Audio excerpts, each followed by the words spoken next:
going on, everybody? Happy Friday. Happy Friday, TGI to the F. Welcome to or welcome back to Kovac's Corner. There we go. Let me cut that real quick. Had to have background music as I filled my coffee up. But yo, welcome to or welcome back to Kovac's Corner. Appreciate you taking the time to come through, chill with your homie. We out here, we chilling, we streaming TGIF. We're probably going to play a little bit of Warcraft 3 after the fact. And yeah, we're here again. We are reacting to another tier list that Grubby has put together of Night Elves. So like, I'm pretty hyped to get into it. But as always, feel free to hit me up on any one of my other social media platforms down in the description below. And if you want to support the channel, feel free to hit up the PayPal. All shoutouts go to Grubby. This is his video, his content. We're just reacting to it, and I appreciate him for putting it out and allowing us to react to it, especially getting back into it. I'm actually in the middle of signing up for leagues to see whether or not if I can get some league play. But you know, talk to a couple people, trying to get a couple people to come through, help me out with my build game, and yeah, just become a better player for Undead. Been watching a lot of Happy. Happy's been killing it. We could actually probably end up reacting to a couple of his build strategies and tactics, which is, it's pretty insane, I'm not gonna lie. So without further ado, let's get into it. Shout out to Grubby. Let's check out what he has to say about Night Elves. So it's time to do my tier list for Warcraft 3 Night Elf units. There isn't that much. Oh yo, and he pumped this out quick time, like right after I dropped that other one. This one was already out, and it's like, man, I'm gonna wait a couple days. Like, I'm gonna chill. I'm not gonna ride his coattail too hard. Many when you look at all of them. Wonderful units at the disposal of Night Elf. And Night Elf doesn't have a lot of summonables. They do have the Force of Nature Treant from the Keeper of the Grove. Yeah. And they also, of course, have the Avatar of Vengeance from the Warden.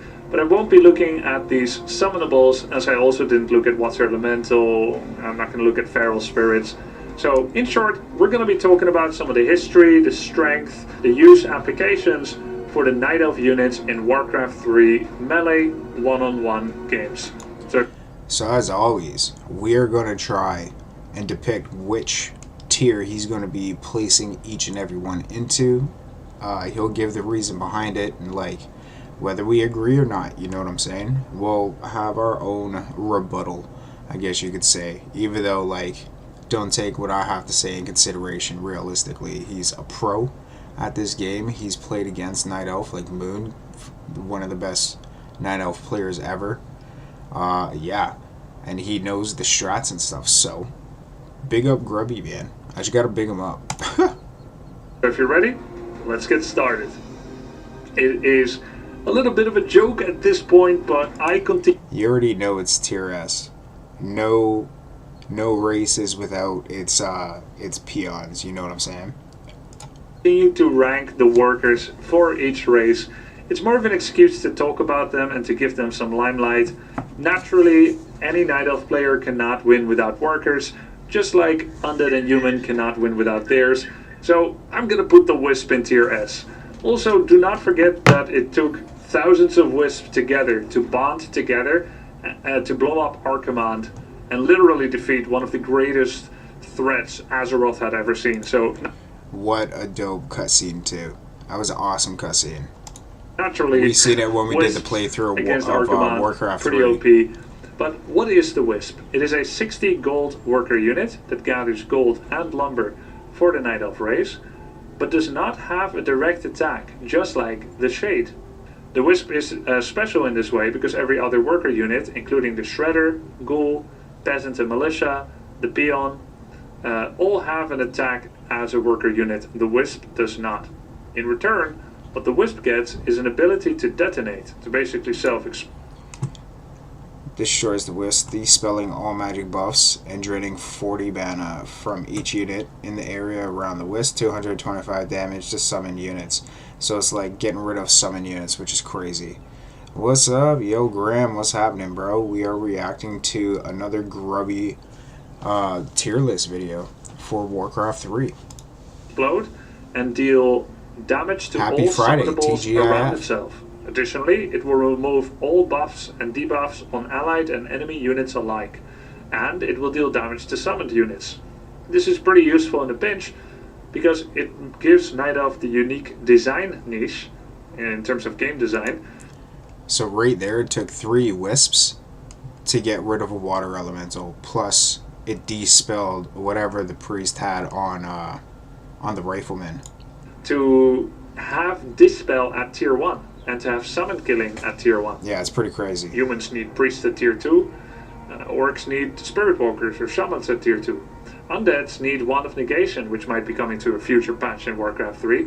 Or they need Destroyers from tier 3.5.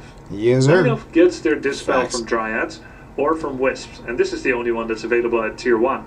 Together with the Glaive Thrower, that makes the Wisp very unique in the design of Warcraft 3, which leads to a wonderful asymmetry between the different races, roughly equally balanced, roughly 50% win rate, though through very different means.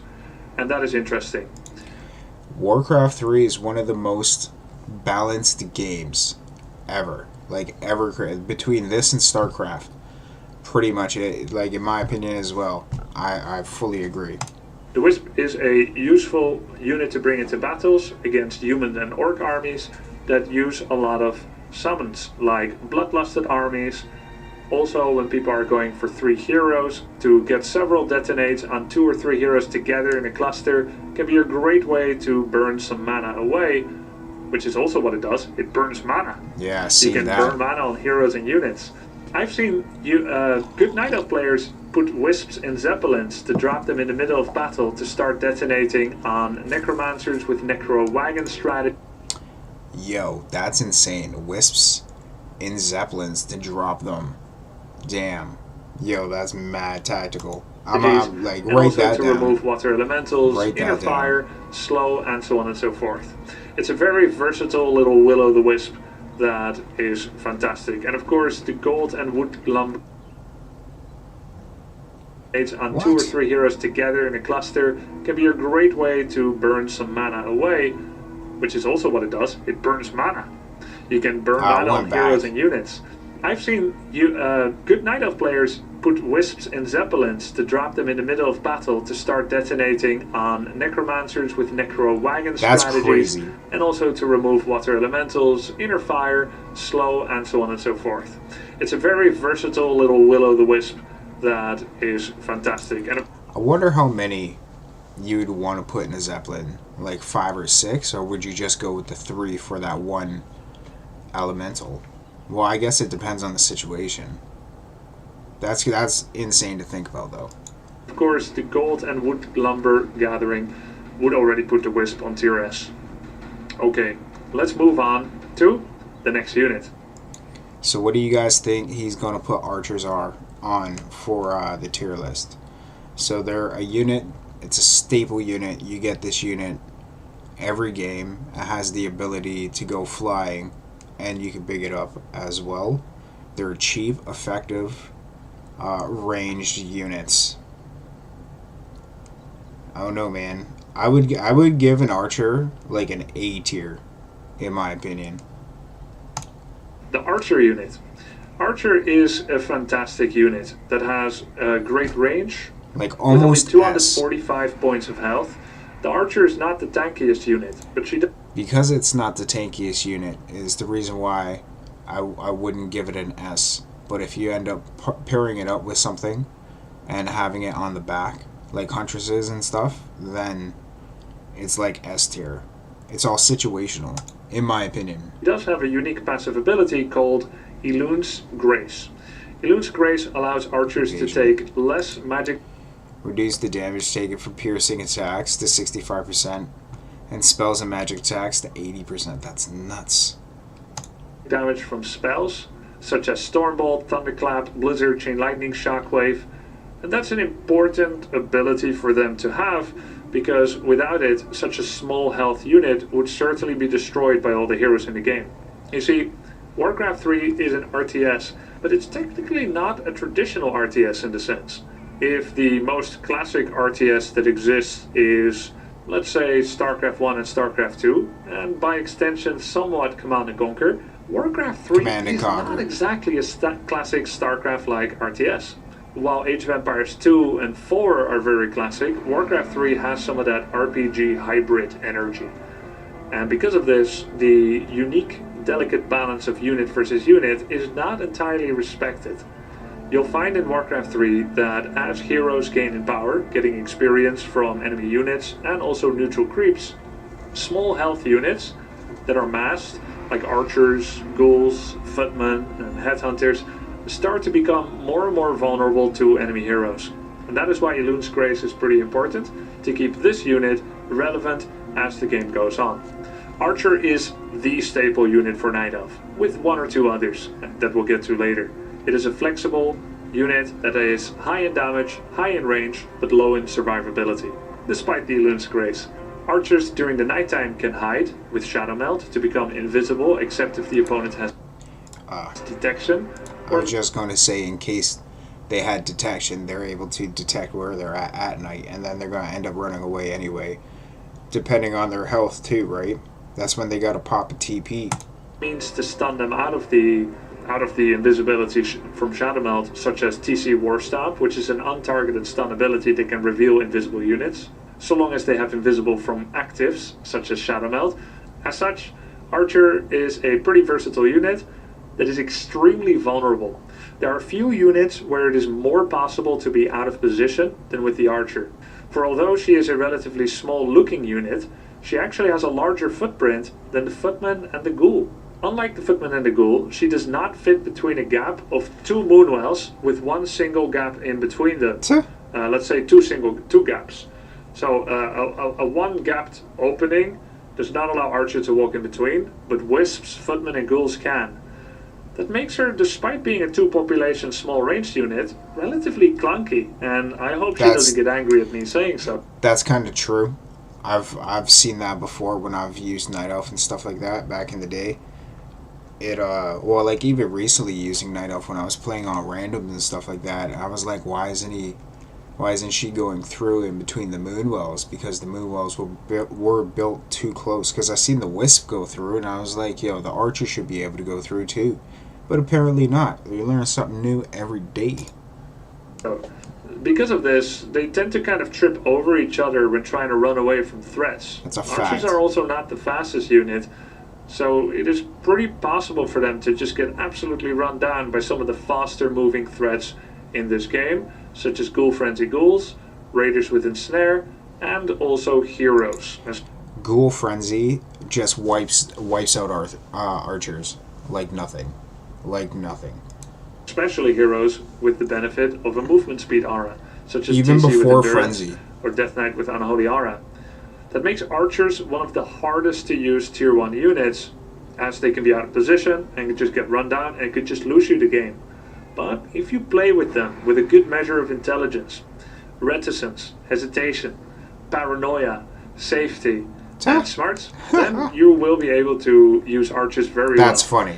They are a good creeping unit that make use of tanky frontliners like Keeper of the Grove, Tree and Force of Nature, Demon Hunter's high agility and survivability with evasion, and Ancient of War creeping, which is something every Night Elf does at medium to higher level.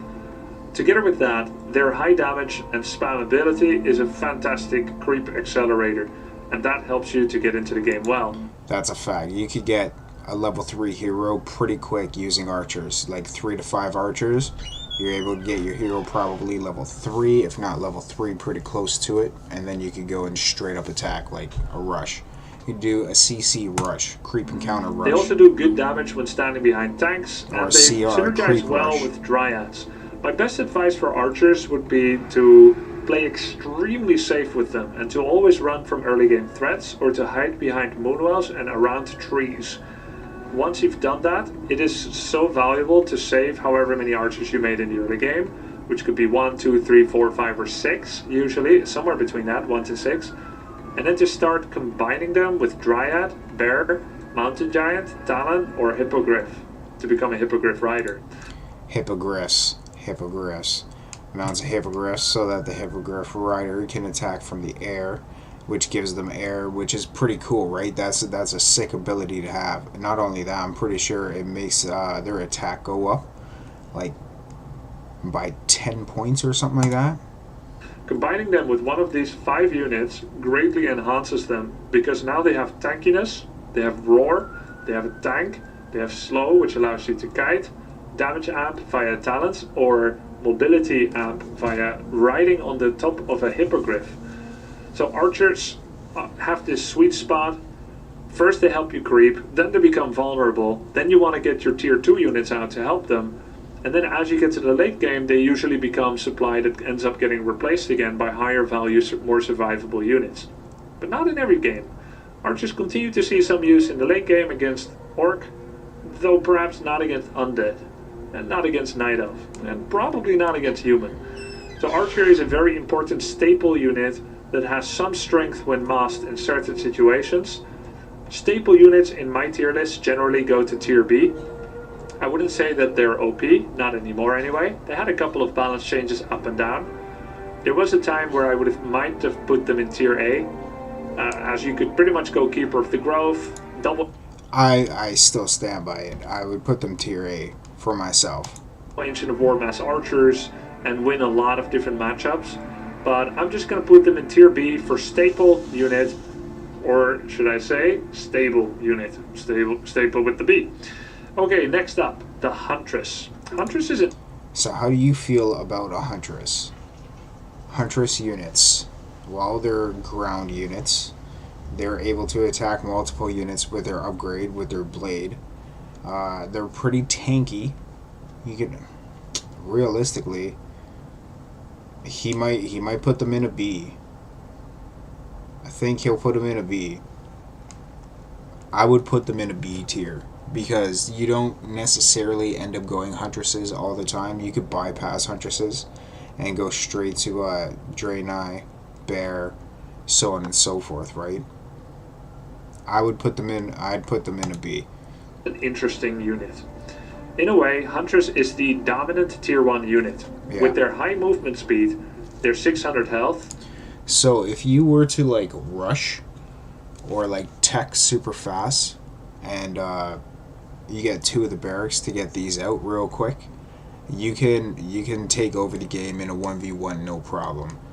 It's not unheard of, but it's kind of hard to do. Don't get me wrong, you're going to go probably 2 archers to help you creep so that you're able to obtain that gold so that you can build and stuff. But I've seen it happen where the whole game homie just upgraded the shit out of them. Seen it in a 4v4 the one time, it was nuts.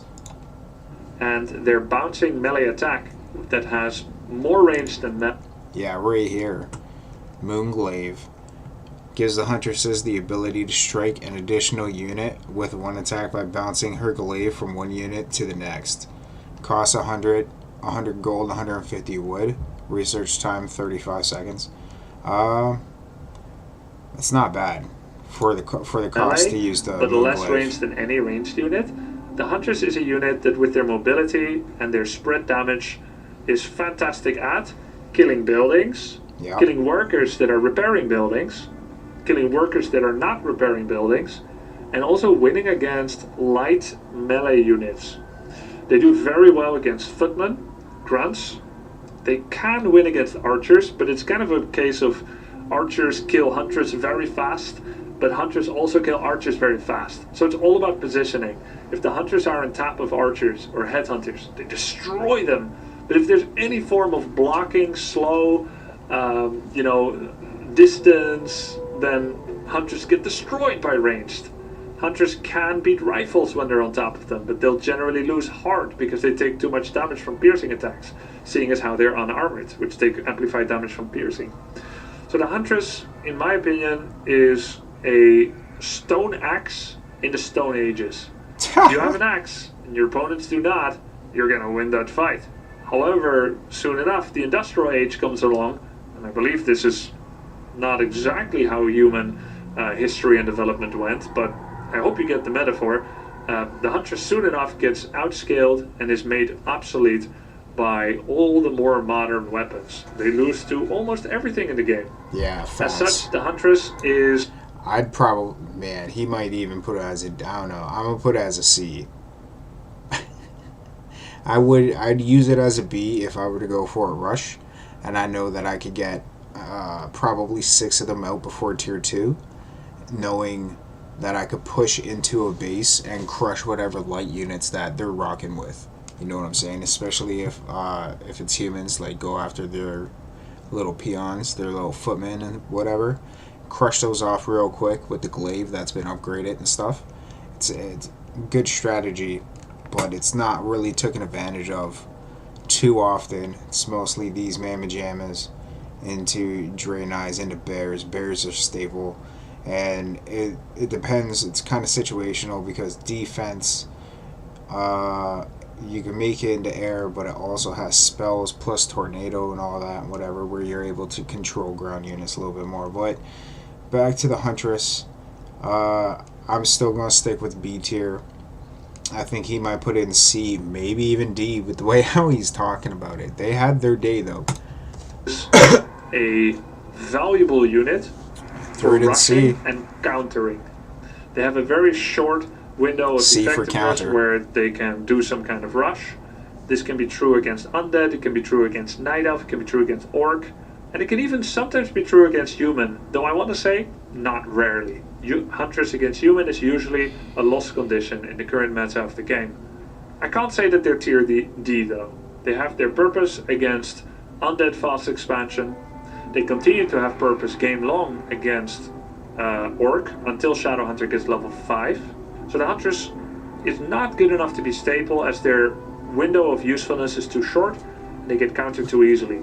But they are a tier C unit. Agreed. They also have Sentinel. That's true. They do have an active, which is Right. Send out a companion to a nearby tree to provide vision.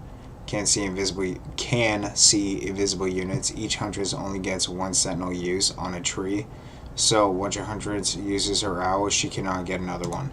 Sentinel, which allows them to have true sight, just like the Priestess of the Moon with Scout Owl. For the rest, it's all dust of appearance. That's pretty nice. Huntress also suffered from a recent balance change that made Ultravision a tier 2 upgrade instead of a tier 1 upgrade. Yo, that's kind of messed up.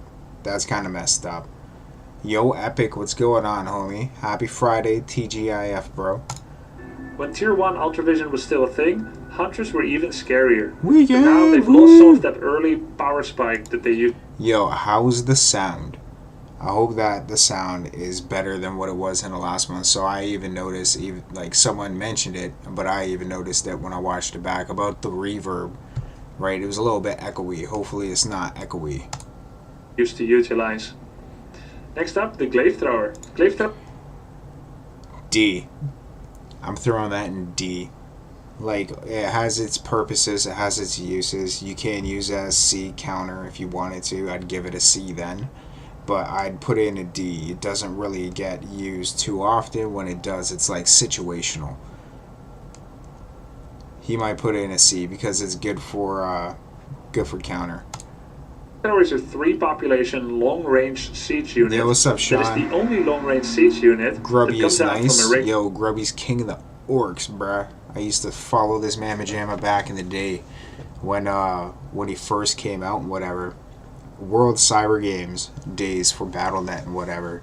And I was an orc player. Like traditionally, I'm an orc player from ROC, and pretty much the way how he used to build for competitions is the way how I used to build in 1v1s. Regular barracks, which is called the Ancient of War for Night Elf. Love the only Grubby. one that comes out at tier 1. Grubby's the GOAT. Catapult, or Demolisher I should say, Mortar Team, and Meatwagon are all tier 2 units. Yeah. Because of this, Glaive Thrower is uniquely positioned to be an incredibly powerful unit if slowly sieging out your enemy base or enemy towers via attrition of a very small amount of damage comparatively was actually called for. However, the Glaive Thrower is it's kind of like a tennis arbiter without a tennis court. There's really not much point for their skills. Yes, no quiet doubt, please, 100%, bro. Quiet please, but you're at a dance festival. Not that useful. And the Glaive Thrower is usually better outmatched by archers. Yeah. Let's look at the Glaive Thrower. Despite a recent buff hitting them soon via the PTR patch suggested changes with 20 bonus movement speed. The Glaive Thrower is very slow to produce, very slow to repair. They're mechanical, which means that they cost money to repair and it's slow. They're relatively expensive at 210 gold, 60 lumber. They do relatively low damage, less than 100. Their attack is dodgeable, and if you're looking to kill towers at tier 1, you generally pick archers because they're not such a liability in every other way. Unlike archer, they do not attack up. Unlike archer, they can miss. Archer cannot miss. So not only is there almost never a call for the Glaive Thrower, they're also outmatched by every other unit in the game by Night Elf. As such, Glaive Thrower is a very solid tier. Agreed. Called that right off rip. Straight up D. Situational at best. D.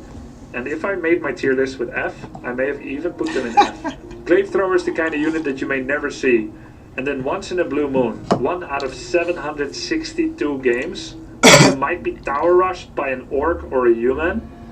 You might get to a situation where you crank out a hunter's hall, and somehow you have the better army. They cannot flood your base, but there's a whole cavalcade of towers standing outside your base that you need to break out of. You can't get in range of it, but you cannot get attacked either. Then, and only then, with all those conditions met, would you make a Glaive Thrower.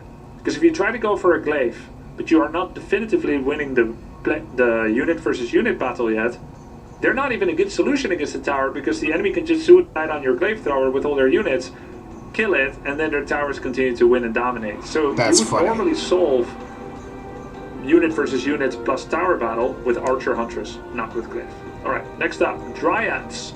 Dryad is... You still playing Warcraft 3? Yeah, man. We're still playing Warcraft 3. Boom, we got it up in the background. Feel free to come through, join the room. PSTD if you want to join the clan, hit me up. But yeah, let's get back into it. One of the most versatile staple units in the... So, hold on. The Knights of Army. There are 3 population unit that is pretty... Yeah, these Mamma Jammas are S. Straight S units. Straight S units. They got slow, they're quick, they're cost effective, like low cost effectiveness, and if you pair them with bears, it's dope. It's just dope. Cheap. I believe they're 145 gold with 60 lumber. They're also fast. I believe 350 movement speed, and they also do slow. And they have poison. Poison, which is a passive ability that triggers on every auto attack they... Right there, slow poison. A poison attack that deals 4 damage per second and slows the target enemy's movement by 50%, and attack by 25% for 5 seconds. 1 second heroes. That's crazy. Which is a damage over time poison. Crazy. And it also slows attack and movement speed on the opponent. They also have an ability called Abolish Magic, which is a 50 mana spell that can be manual or off. That's right, Abolish Magic.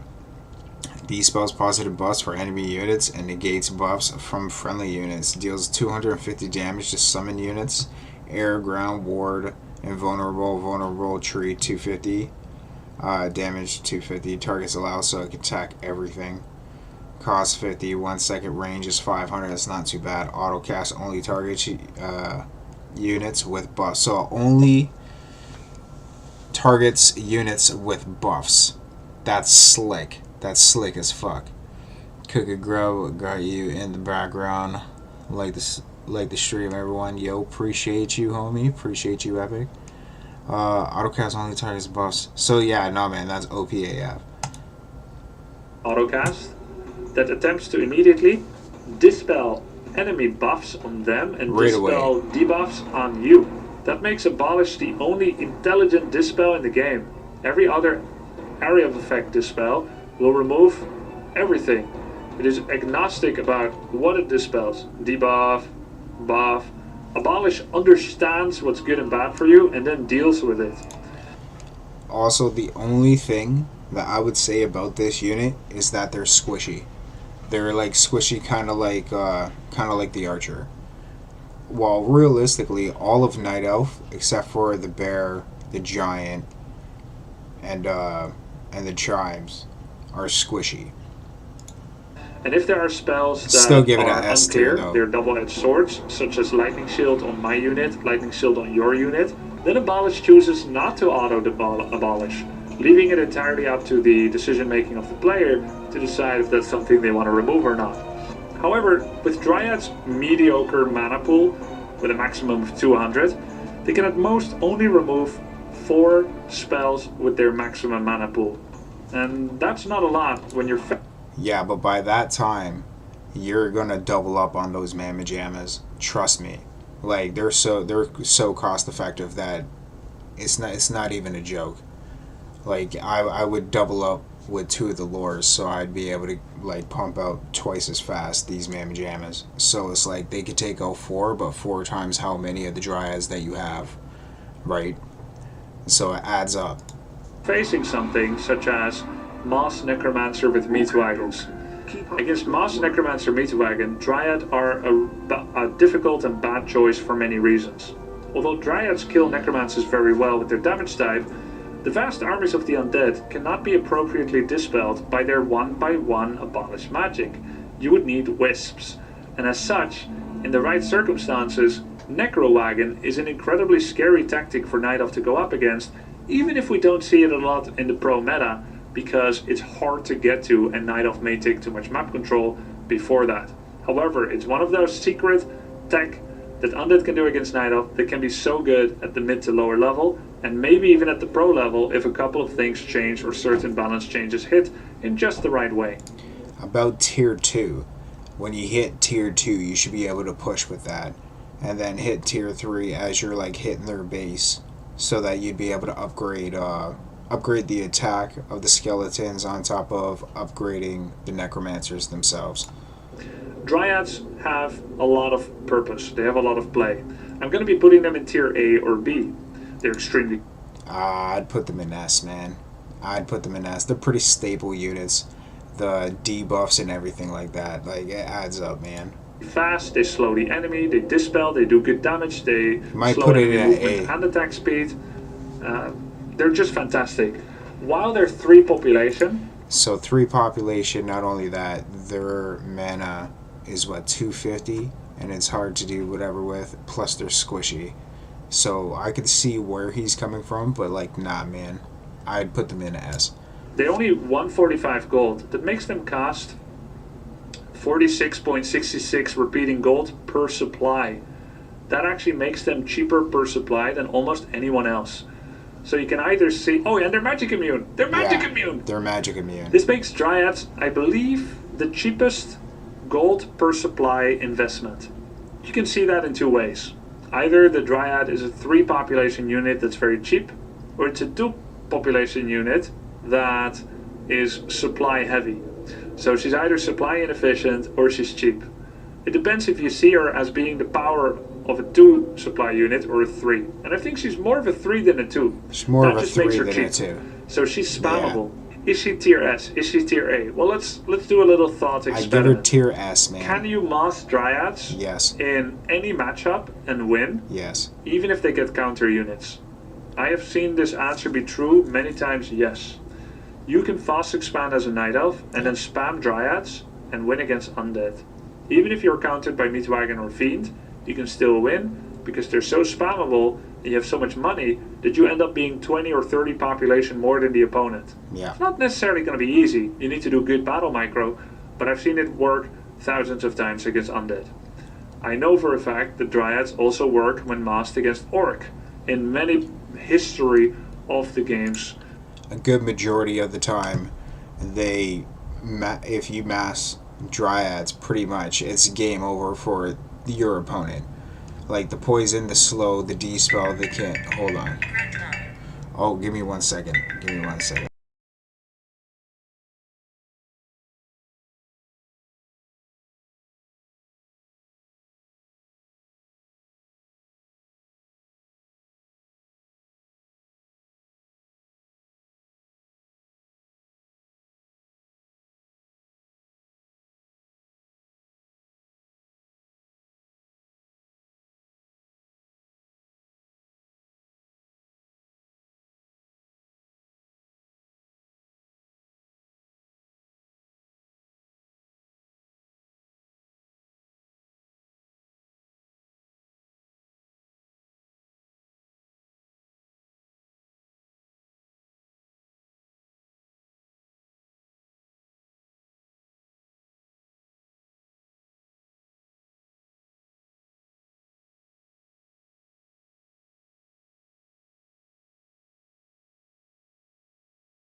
Yeah, sorry about that. My grandma giving me a call. Had to talk to the grandma real quick. So hold on. Work when masked against Orc in many Get history back at it. of the game's meta. In Knight of Mirror, Masked Dryad is not as common, but Priestess Naga with a fast expansion, or Demon Priestess, or Demon Dark Ranger, or Priestess Dark Ranger, or Demon Priestess with a kind of fast tier 1.5 expansion into Huntress Dryad, or Archer Huntress Dryad, or Archer Dryad, has often been a meta game as well in Knight of Mirror, even if Bear Demon Naga is more common right now as of 2024. And then against Human, I've also seen Masked Dryads work, even when countered by Footman Defend, Mortar Team, Rifle Priest. I've still... Yo, that's a hard lineup to go up against too, but Dryads, the thing about Dryads is, like, as soon as one goes down, you already got two cooking. Like, stapled to double up. You got to double up Dryads. Seen Masked Dryads win. It's not always ideal to do it. I'm not saying Masked Dryad every game, though you can't really go wrong with it. I'd give They're it also an a S. perfect support unit in every other game. They are. I think that makes Dryads tier S. They are. They do have counters, right? But they're such a ubiquitously used unit. They're so powerful in so many games. It's either A or S. I'd I'm give gonna it slap an them with S. the ass. Yeah. Then, Druid Swish. of the Claw. Druid of the Claw is a Yo, Bears, Druid of the Claw. This Mamma Jamma has Roar. Oh man, Roar like increases the attack, and what else does he have? He has Roar. He has that other bear thing that he does. He's able to heal units as well, and he's strong defense in bear form, higher attack in bear form, with the upgrades and stuff as well. Even without the upgrades, he's still pretty strong, pretty tanky unit, staple unit that goes every single game. Essentially, 1v1s, you always end up seeing bears. Every single game, trust me, every single game. I would give them an A tier. I wouldn't give them an S tier just because how much they cost, right? So, like, you could pump out 4 times the amount of Dryads compared to bears, but I would get 2 bears and like 6 Dryads. Within the span of the 2 bears, you're getting 6 of those Mamma Jammas. Cost efficiency too, right? So like anywhere between an A and an S. S if you're going bears. I'd give it an A. It's a transformation unit that has a... Oh, also, they're able to, like, destroy buildings at ease. After they've been upgraded and stuff, they wreck towns, too, right? It's almost like Raiders. When you get the Raiders upgraded twice, just come through and, like, take out everything, all the buildings. It can do the same thing. I think you need about 5 to 7 bears in order to do that. A Night Elf form, where they have 500 plus health, and they have a Druid of the Claw bear form, where they have 900 plus health. Yeah. In their base form, they have 20 plus damage, and in their bear form, they have 40 plus damage.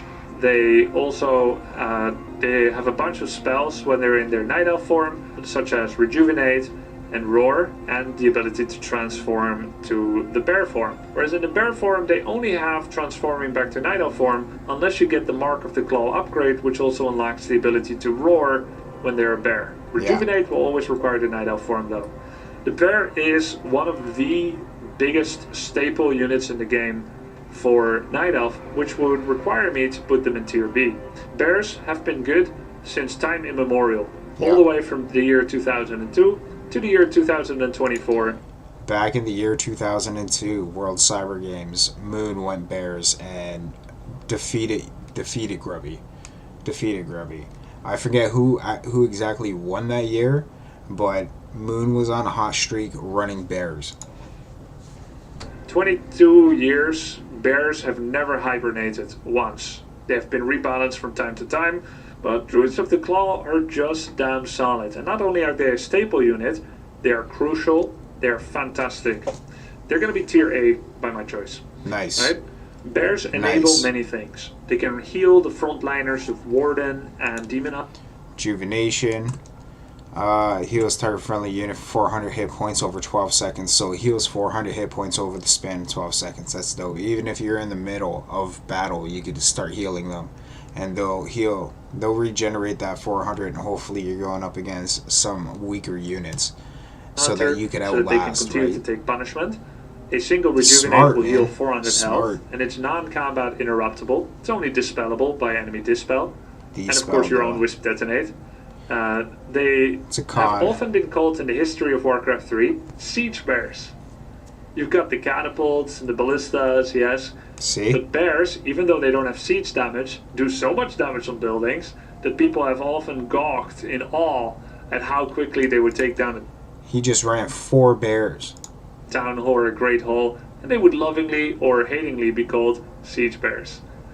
Anytime a night elf faces an enemy that has a fast expansion and the night elf is not able to reciprocate, they may just make a decision to do a bear all in, getting 6-7 bears and try to bear down upon the night elf, upon the enemy base, and it may be completely impossible for the enemies to stop them against such a barefaced assault. Druids of the Claw are a 4 population unit with high damage. Roar gives them 25% bonus damage, and every next Druid of the Claw that appears from the rally of your Ancient of Lore can pop up and heal. Roar. Gives friendly units around the Druid a 25% bonus to damage. 25% bonus to damage. One quarter extra damage of your attack. That appears from the rally of your Ancient of Lore. Duration is 45 seconds. Damage bonus 25%. And heal one of your bears or one of your heroes and continue the relentless assault. They're a damn solid unit that is probably maybe the best tier 3 melee unit in the game.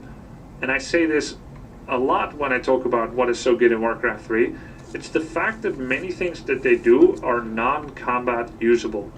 Talon has Power Rise and can of course creep faster because of it, but it doesn't give you anything to your hero.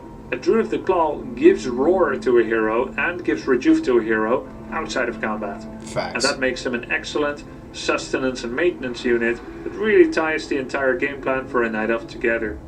Just like Tranquility being one of the best ults in the game on the Keeper of the Grove, so is Rejuvenate one of the best abilities in the game, as it helps you when you're not fighting.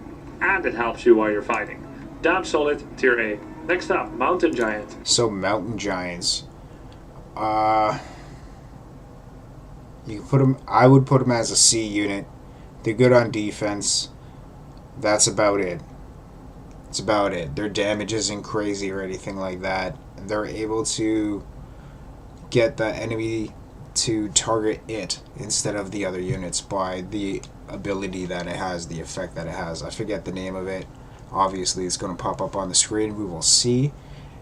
But yeah, no, man, I'd give it a C. You could use it as a counter unit if you wanted to. If not C, I'd give it D. You don't see it. The third so like back in the day, they had their time, they had their place when it was actually seen in tournament play, where someone went like 4 or 5 giants, and it was sick, and like picked up trees to use as clubs, which increases its attack by like 2-3 hits or some shit like that, something like that. But not anymore. From man. the Ancient of Lore, the third, sibling. Dryad is not exactly a brother; she's a sister. The third unit from the Ancient of Lore, Mountain Giant, is the silly little brother that you wish didn't join every time you go out and have a party with your friends. Where Dryads and Bears are the popular kids, the Mountain Giant is just awkward, doesn't know how to fit in. At 7 population, What a guy.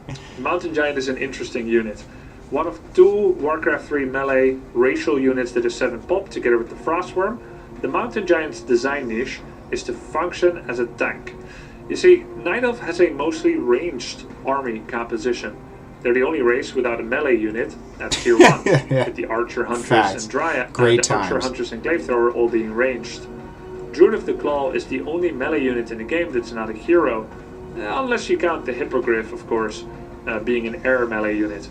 And then there's the Mountain Giant, a melee unit as well, that is supposed to stand in front of Dryads, Archers, Talons, and Chimera to block and tank for them. How do they do this? With high natural base armor and 2 upgrades that make them tankier than heroes.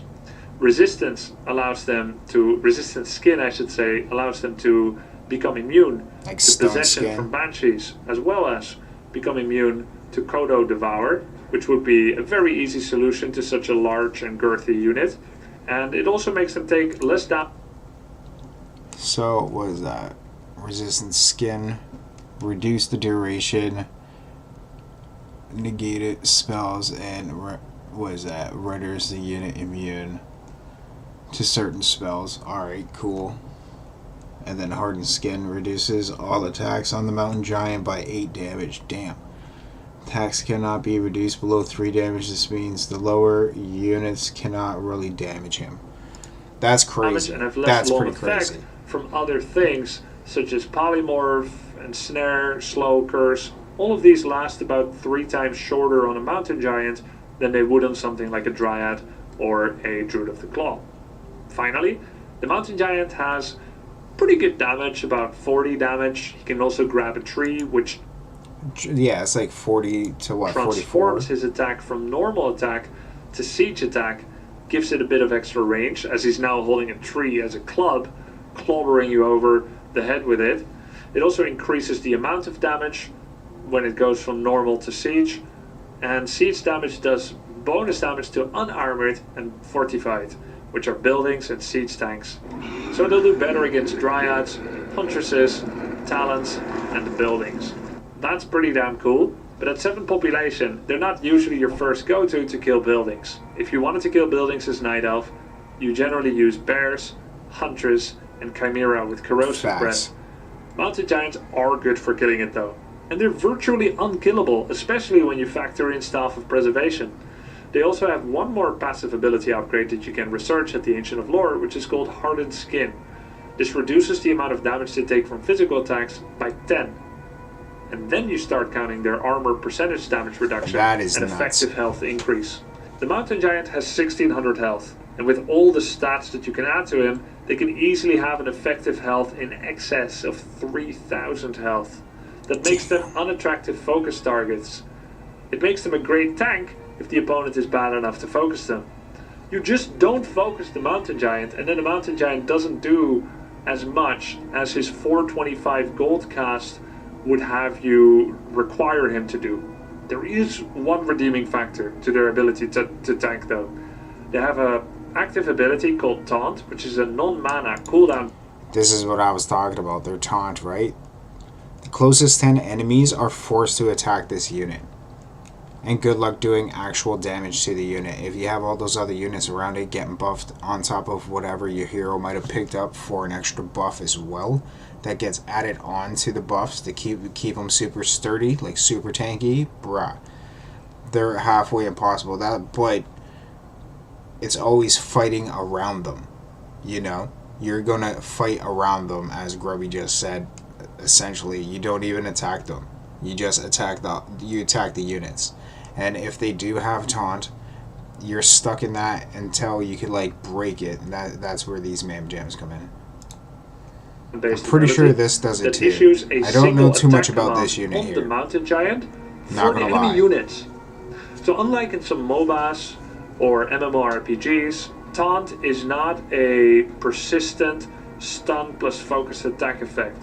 It is a single instance in time where all units perform an attack on him. Now, if the enemy doesn't do anything, aka they're a 40 APM, casual player, which is totally fine, and I think it's awesome if they play RTS games as well and enjoy them, then Taunt is very powerful, because you do one Taunt, and suddenly this large cluster of enemy units is attacking this thing that has over 3000 effective health. Meanwhile, archers are pelting those units and killing them. Yeah. But the better an enemy player gets, the worse Taunt becomes, because they anticipate the taunt, they see the taunt, and then they counteract the taunt.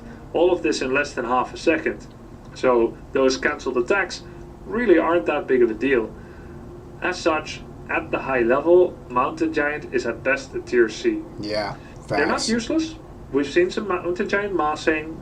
They are completely impervious, unstoppable juggernauts at killing buildings when they have war clubs in their hands, which by the way is 15 consecutive siege attacks and then the tree has been spent.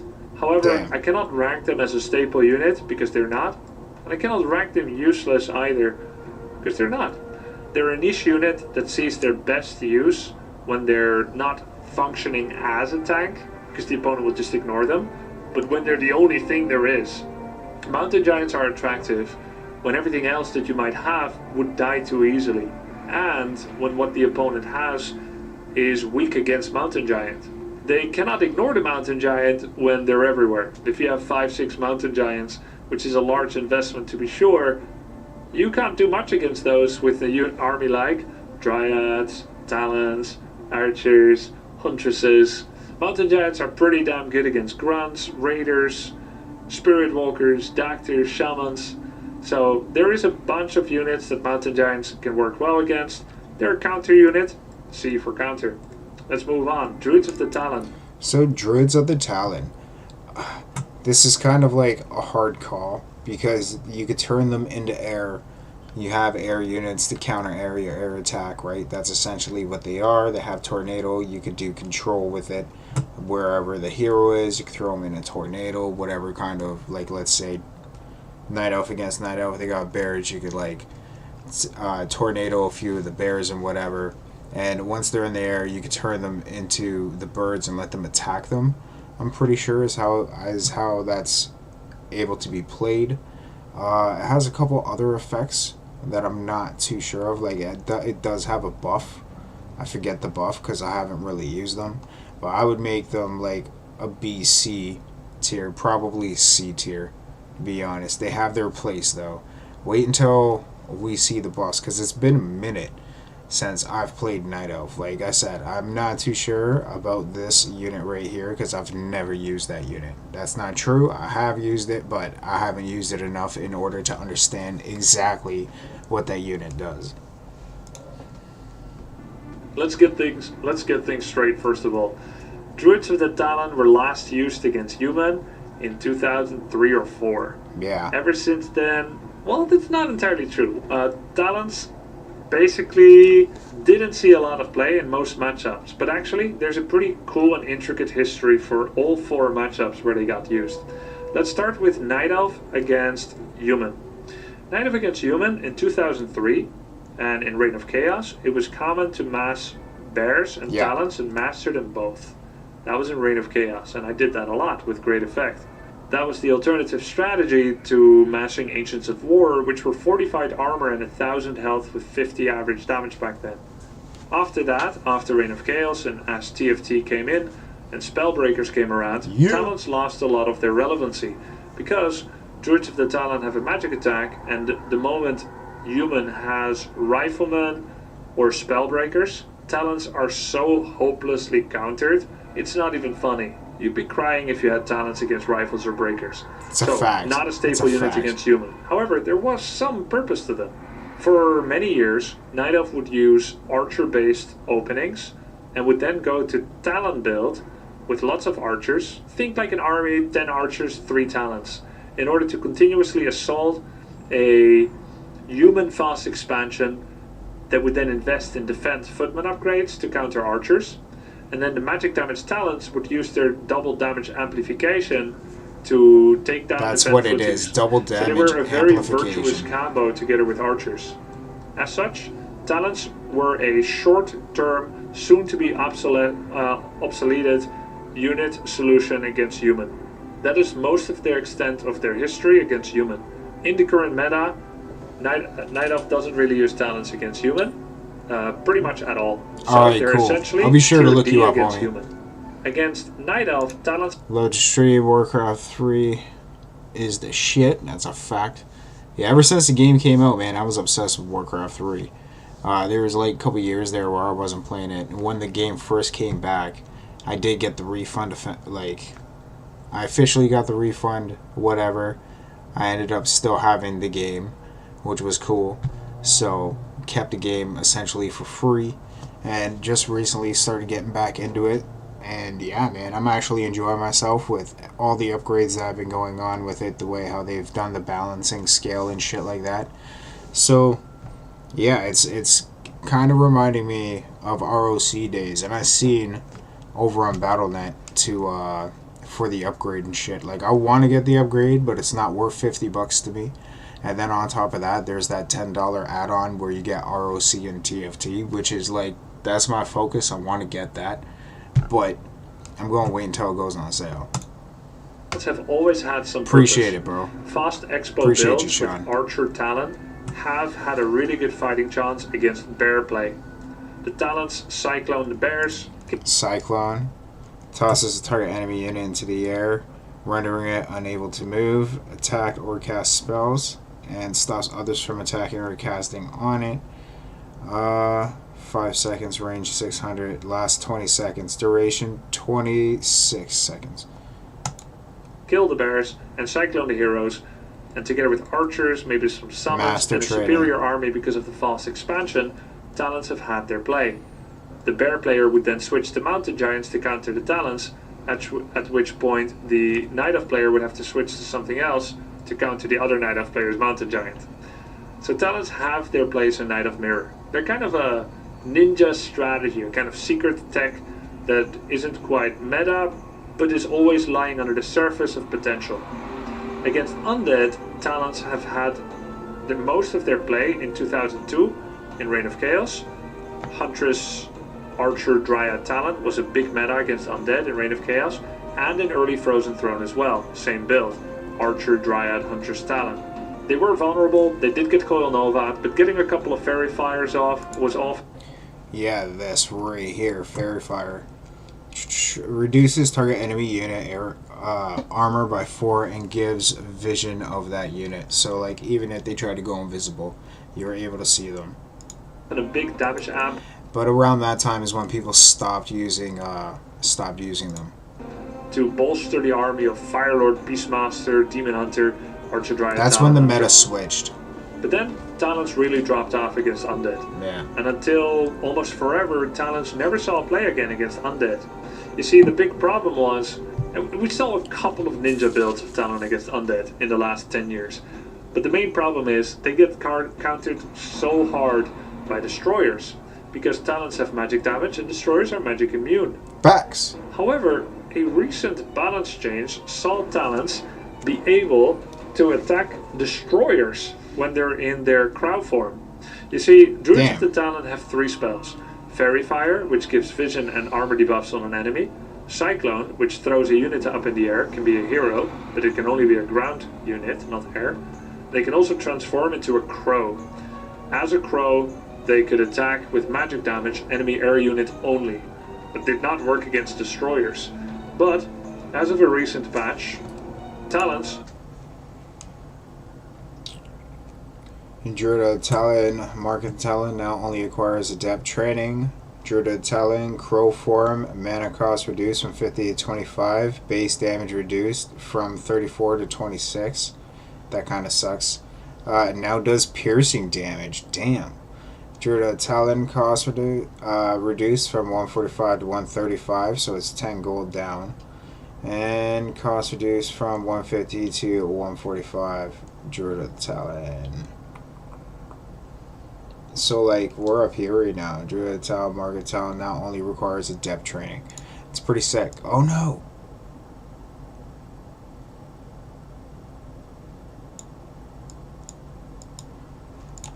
with archers. Happens sometimes. As such, Talons were a short-term, soon-to-be obsolete talent.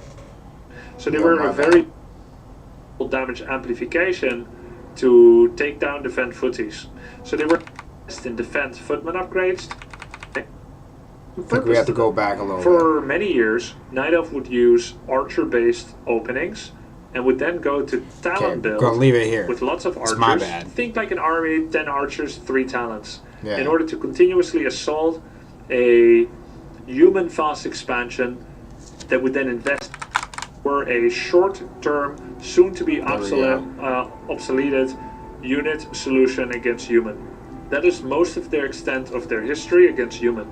In the current meta, Night Elf doesn't really use Talons against human, pretty much at all. So they're essentially tier D against human. Against Night Elf, Talons have always had some purpose. Fast expo builds with Archer Talon have had a really good fighting chance against bear play. That's when you give it Talons a B tier. cyclone the bears, kill the bears, and cyclone the heroes, And together with archers, maybe some summons, and a superior army because of the fast expansion, Talons have had their play. The bear player would then switch to mountain giants to counter the Talons, at which point the Night Elf player would have to switch to something else to counter the other Night Elf player's mountain giant. So Talons have their place in Night Elf Mirror. They're kind of a ninja strategy, a kind of secret tech that isn't quite meta, but is always lying under the surface of potential. Against undead, Talons have had the most of their play. We're like in back at the spot that we in were Reign of at. Chaos. Huntress, Archer, Dryad, Talon was a big meta against undead in Reign of Chaos, and in early Frozen Throne as well. Same build: Archer, Dryad, Huntress, Talon.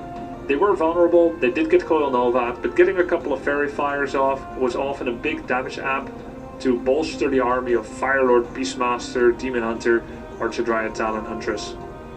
But then Talons really dropped off against undead, and until almost forever, Talons never saw play again against undead.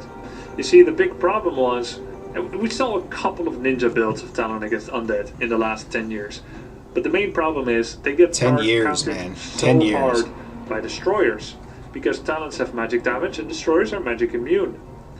However, a recent balance change saw Talons be able to attack destroyers when they're in their crow form.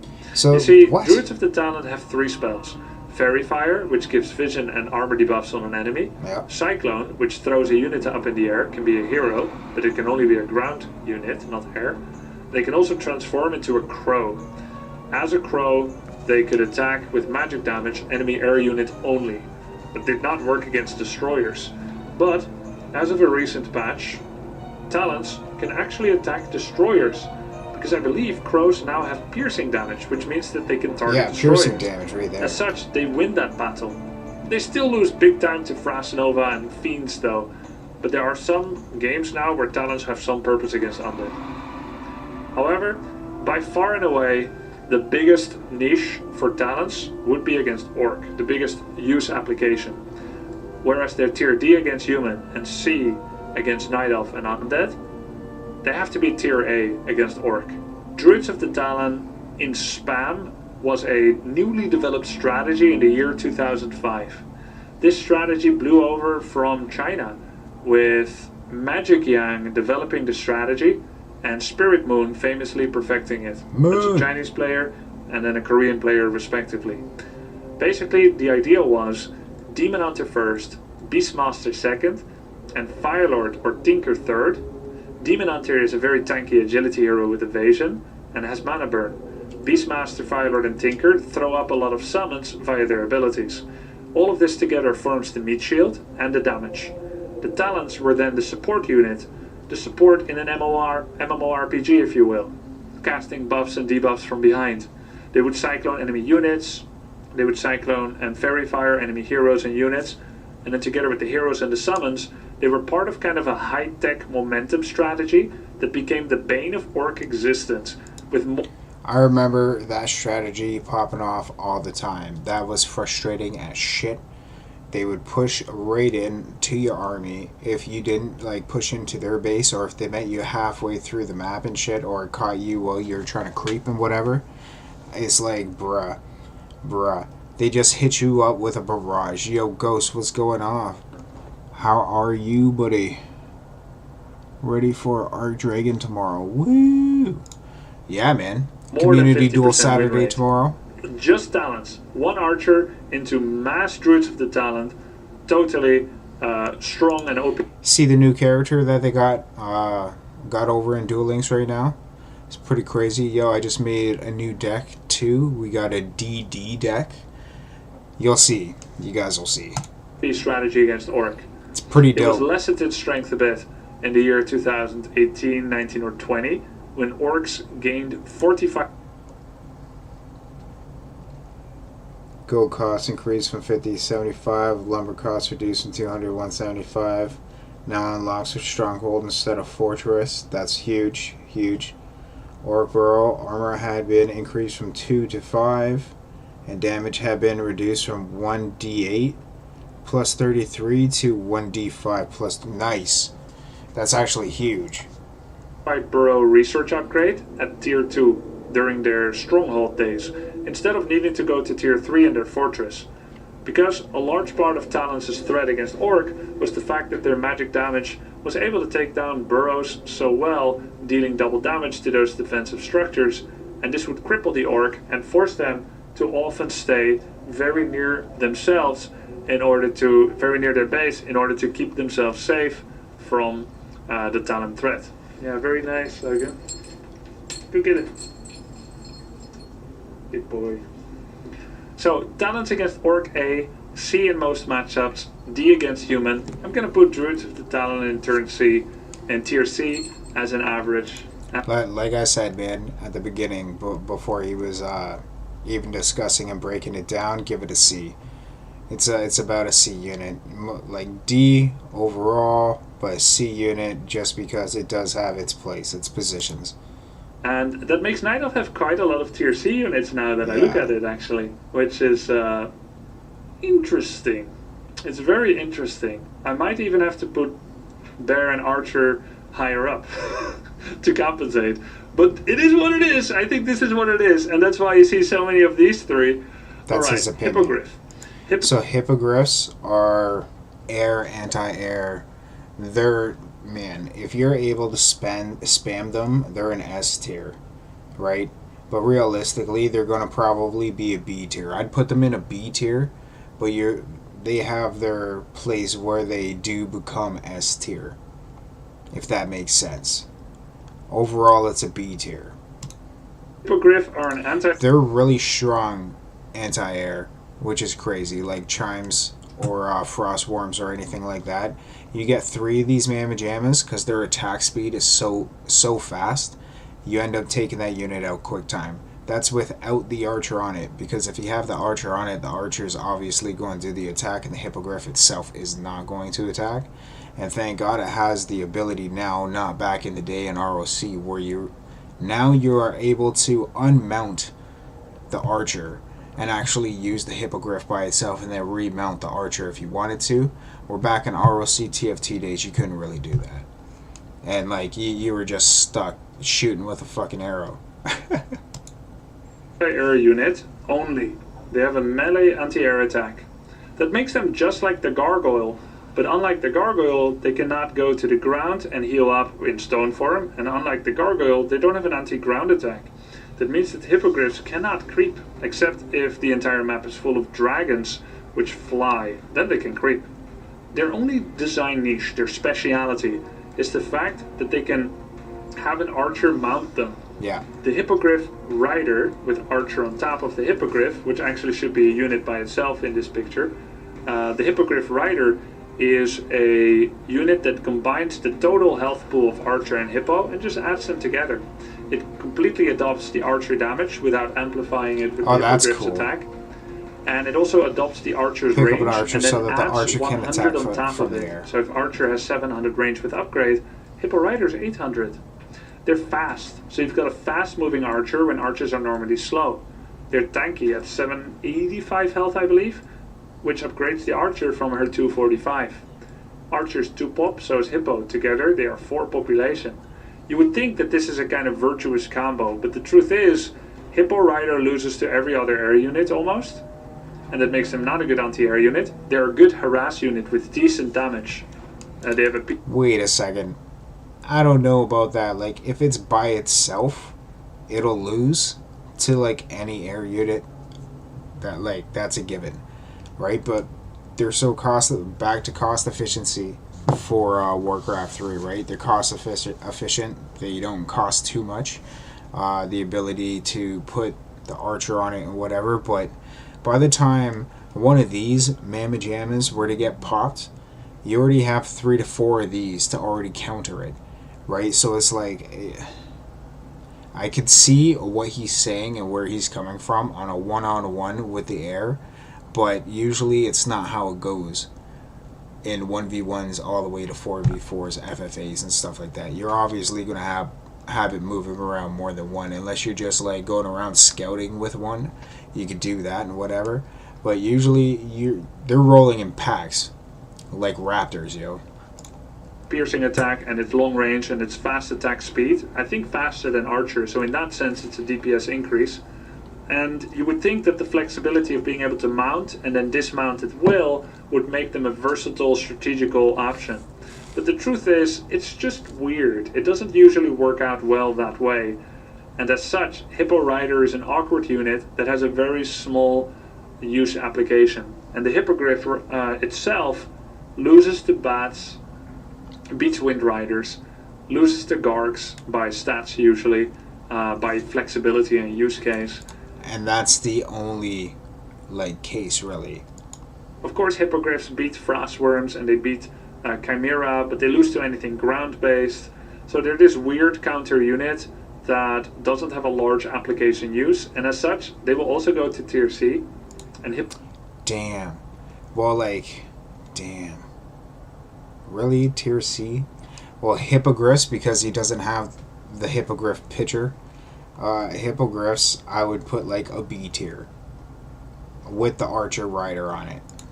Hippogriff Rider is either Tier C or Tier D. Damn. Hippo Rider is either Tier C or D. I would give it a B. The only use case in one-on-one melee where Hippogriff Riders are not a meme. So 101 is what he's discussing, because that's how he views the game. He only plays 1v1, but like anywhere between 2v2, 3v3, and 4v4, Hippo Rider is up there. Our Night Elf Foss expansion with archers against undead. Then you take your first 6 archers and you put them on hippos. Now you've got 6 Hippo Riders. And then you transition to Mass Fairy Dragons. This has been a meta that we see a lot. And that's where Hippo Riders gets used. But it's like, it's this small time window from minute 6 to 8 in a single matchup and no other matchup. I think a 2-minute time window in a single matchup and no other matchup constitutes them as being Tier D, honestly.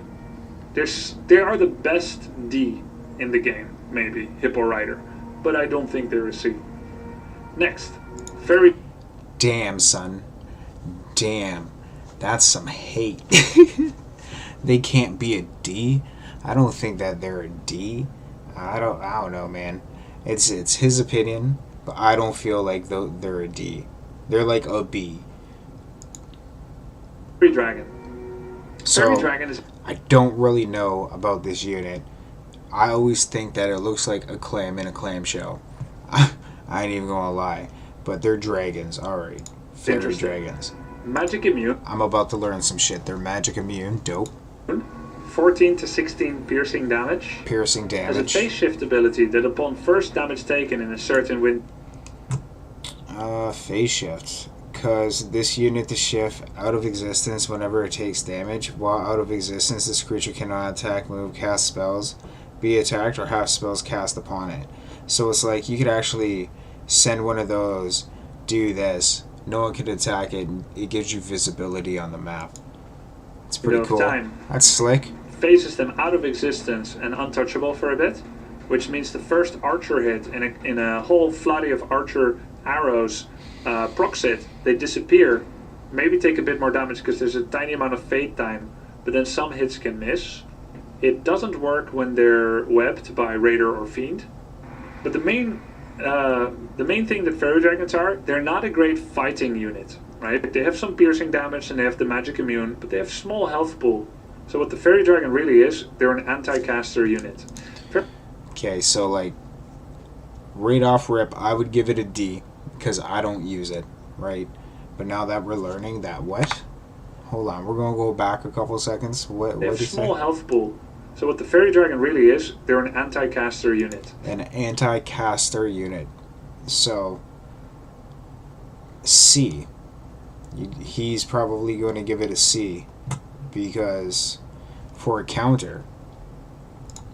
Fairy Dragon has a active ability that they channel that does 2 things.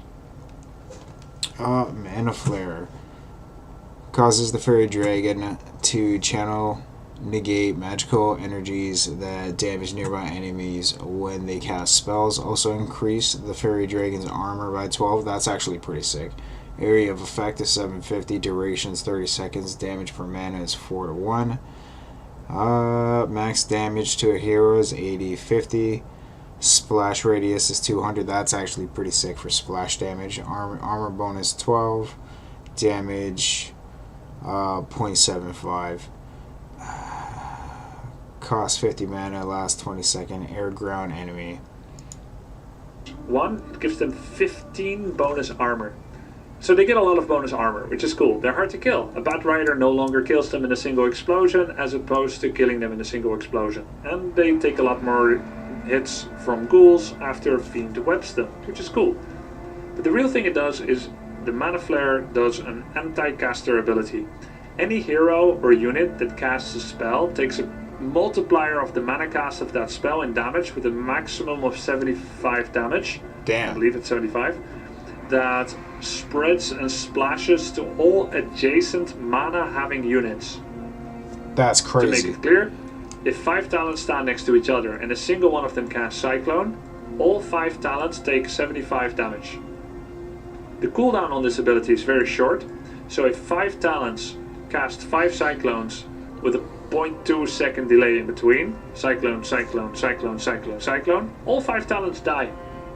From a single Fairy Dragon, it has almost no cooldown, just a tiny cooldown. If you do simultaneous spells, you can only punish one.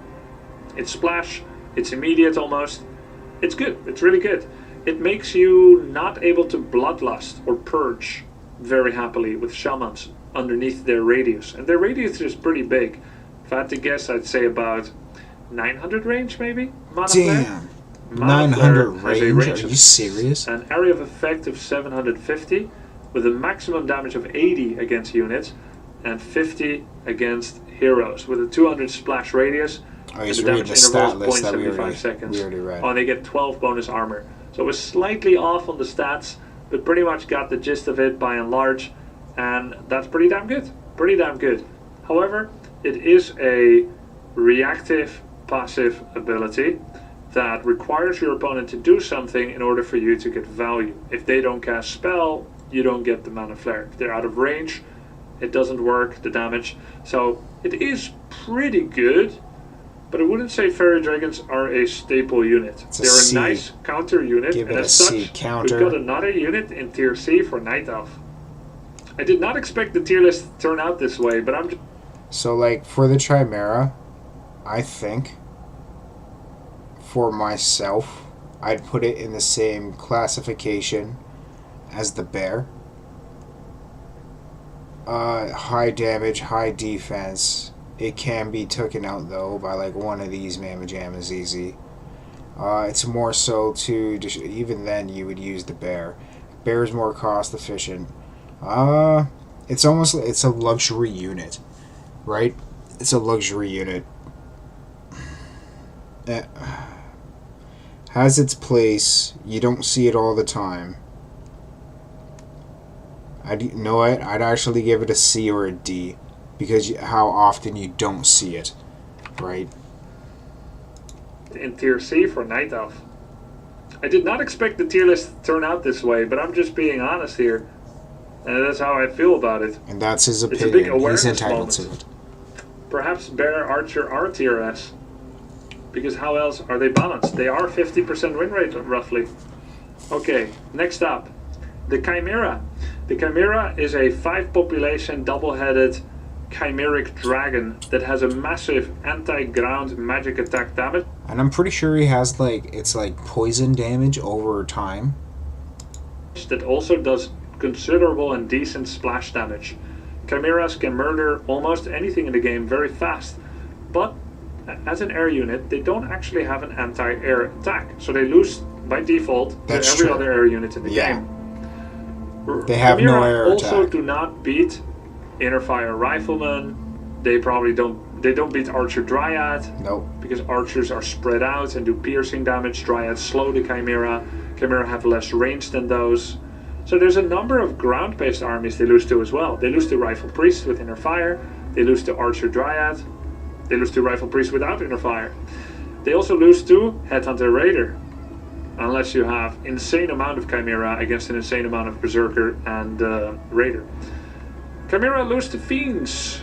So they lose to so many things on the ground, and they lose to everything in the air. Chimeras just really, really rock the world of Workers, Huntresses, Glaive Throwers, Druids of the Claw. They kind of deal damage to mountain giants, but it's a pretty slow battle. It's like destroying a wall with a spoon. A very sharp spoon. A very rusty and sharp spoon. And heavy. One of those heavy spoons that you get when the guests come. But perhaps not the rust. It's a big old rusty Some salad spoon finger when you try to kill the spoons. mountain giant. They obviously kill Torrents and Grunts. They do pretty good against Berserkers because Berserkers are short range as well. Situational.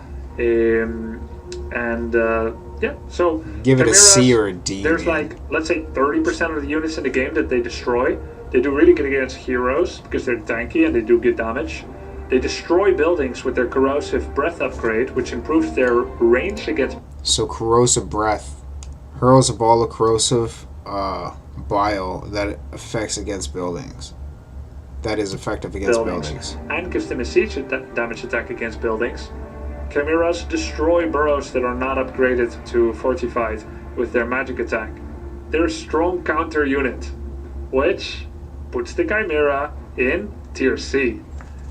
You'll see Chimeras in a regular pro game where human does a tier 2 attack with sorceress, priest, spellbreaker, footman, and mortar team. Then if the Night Elf can get to Chimera, they will. If the Orc goes for Torrents and somehow the Night Elf cannot stop it with Moss Talons, spoiler, they can. If they can't stop it with their own Bear Dryad, spoiler, they can. But if for some reason they don't have those and they're too far away, but somehow they're close enough to Chimera, Chimera will destroy Torrents. Chimera will destroy Torrent-based armies with caster support. Yeah, that's a fact. Sometimes you see Mass fact. Huntress Moss expansion style into Chimera from Night Elf against either human or orc, historically, not a lot recently. Chimeras almost never see play against elf because Dryads hard counter them, being magic immune, and Chimeras have a magic attack. So there's a couple of counter situations where it is see play, but it is pretty uncommon. You'll probably see Chimera in fewer than 1 in 40 games. But they have their counter situation. So there you have it. I am in deep shock. I'm in great and deep shock that Night Elf has so many counter units. So, like, the way how I see it, for the Night Elves, they need counter units because they're the weakest race. You need all those counter units in order to, like, survivability. It's almost like CCing, right? Where you creep and counter, where you do the counter attack. They're perfect for counter attacks. Unless you wanted to lead the charge, because they're super good at rushing as well. They're quick to build, cost efficient for a good majority of the units, but you need to upgrade the units. Always keep that in mind if you're ever playing Night Elf. Upgrade your units as you are climbing tiers. These units aren't useless. They come out at the right time. These two are useless. Yeah. They do not come out. And these three... I don't think the riders are useless. I would give them a B. units are staple. If you were never allowed to make another unit, then Wisp, Dryad, Bear, and Archer, very little would change. It would pretty much look like how most of Night Elf looks like. And there you have it. That's the Night Elf list. I ranked their heroes among the lowest tier, and I ranked their units the lowest tier. Yeah, I forgot. He already did a tier list with all the heroes of Warcraft 3. If you guys want me to do a reaction video to that, let me know down in the comments below. By In the going chat, by whatever. my tier list, I would imagine that Night Elf is the worst race ever, but they're not. They're not. They're top tier, man. Like, I've seen people run Night Elf a straight, like, 25 wins, no losses. They have Even more so. the top prize money in the history of Warcraft 3 together with you. All it is because how fast they're able to build their units and, like, get the supplies and stuff, because it's low cost, man. That's it. Low cost They have army. the top prize money in the history of Warcraft 3 together with human, followed by orc and then by undead. So they're not weak, right? It just means you should make more of these guys and fewer of this. Basically, like a broken clock. Right twice a day, but then you double down on those. And Night of Buildings are pretty good. I guess. You know what? You know what? Can I... He's going to do a tier list of the buildings, I swear. Yo, do it, Grubby, do it. Do it, Grubby. Do it. Can I do something here that is a bit unexpected? A little Easter egg?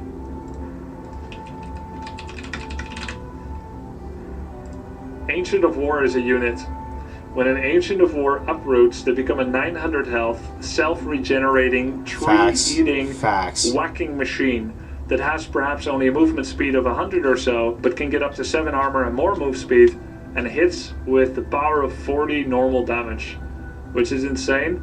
They are the complete creeping accelerant, and part of the reason why Night Elf is a competitive... So it's like, when you pop one of these over by your creep, you're going to make anywhere between 1 to 2 archer units, and then you're going to upgrade so that it could tank the attack, and you're able to attack the creep. And as you're doing that, you're like eating trees, which also increases its health, right?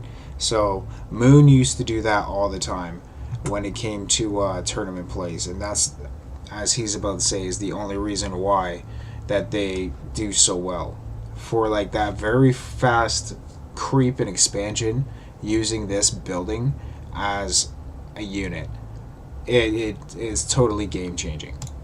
Race. Without Ancient of War, with only this, Night Elf would be bad. But because of Ancients of War and Moonwells, and trees fighting back, give it about an A. Night Elf is a competitive race. Therefore, I'm going to put Ancient of War in tier A. There's not a game that you play without Ancient of War. You need it every game. And there's not a game where you won't see uprooted Ancient of War creeping. Sometimes even 2. Warden strategies are often propelled forward by 2 Ancients of War, creeping multiple different places of the map in rapid succession. So I've saved the Night Elf race with Ancient of War, just like Blizzard saved them when they invented Ancient of War. And there you have it, the Night Elf tier list. What do you think about it? And did you enjoy watching this? Doing a little deep dive into the Night Elf strategy and the history of the meta in the last 22 years of this wonderful game? If so, make sure to give me a subscribe, and you'll see my next videos on Warcraft 3 and on so much more. Thank you so much for watching. Hope you enjoyed it, and enjoy the rest of your workday, day, or otherwise, or night. Good night. See you next time. Bye. So huge shout out to Grubby, just because King of the Orcs, man. King of the Orcs, homie. Forget let's say 30%. Yeah, don't forget, like, go check his channel out, support Grubby. He's at Grubby Talks. We'll take a look. Don't forget, like, subscribe, check the video out yourself as well if you'd want to. Make your own tier list about it if you're starting to get into Warcraft 3, or if you've been into Warcraft 3 for some time. Like, I want to take a look at this too. We already did the Undead. So I ranked all Warcraft 3 ultimate abilities. We could watch that one sometime. All the heroes, we could watch that one. And like, that's pretty much how he's been rolling with it, right? And he's been pumping them out. But I'm not going to do it same day. Like, if he were to drop one, I'm not going to do it same day. I'm going to wait a couple days, the way how I waited for this one. I waited like 3 days beforehand. But yeah, no, man. I'm going to call it here for this. We will be back in a little bit. I'm going to take a little bit of a break. I want to drink some water, use the washroom. I'm going to be back. Give me about 5-10 minutes. We'll be back. We're going to be gaming some Warcraft 3, man. TGIF, you know what I'm saying? So let me know what you guys think if you're watching this later on down in the comments. Hit me up on any one of my other social media platforms down in the description below. If you want to support the channel, feel free to hit up the PayPal, like and sub, all that good stuff. And I'll be seeing you guys in about 5-10 minutes.